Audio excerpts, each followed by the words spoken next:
गोटे कहानी शुणा बोले जीवन में बहुत एक्सक्यूजेस दौचे ना कि ये कम हो पार सर डिमोटिवेट लगुच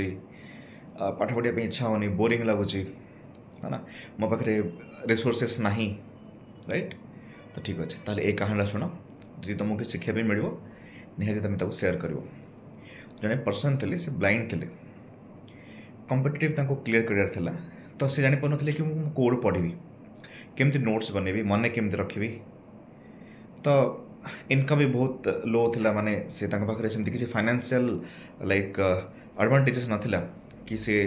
निजको कौन जगह यूटिलाइज करके किसी पैसा नहीं आस पारे। तो कौन कले सी ना फास्ट रे व्हाट्सएप रे टाइप कले ओके व्हाट्सएप टाइप करके निज फ्रेंड मानक से टाइप रो कॉन्सेप्ट को पठेले फ्रेंड माने कंपाइल करके पीडीएफ बनैले एंड पीडीएफ बनैकी पुणी थे पठेले और से पर्सन पीडीएफ पाई सारा पर सॉफ्टवेयर यूज करके शुणिले शुणिकी मन रखिले एंड से टाइप करी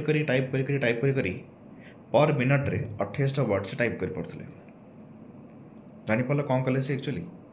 सी पढ़ाड़ा को निजे क्रिएट कले जो शुणुले निजे टाइप कले टाइप करके सांग मान पठेकी पुणी पीडीएफ पाई पुणी शुणिकी मन रखिले and number 1 rank all India आस कौन भावुच तमें यही पर्सन टू बहुत खराब परिस्थिति अच्छ तो मन रख पे समस्ते खराब परिस्थिति अच्छा समस्त पाखे किसी ना किसी प्रोब्लेम अच्छे कि जदि आम एक्सक्यूजेस ही दौथुआ तो लाइफ रे सक्सेस हो पारानी कि भर जब तुम अपरच्युनिटी बाहर करदेल ना देन तुम लाइफ सक्सेसफुल हो पार एंड आउ जन उदाहरण हो पार तुमको कौन करार अच्छे सक्सेसफुल बनवार अच्छी ना एक्सक्यूजेस देवार अच्छे। Thank you.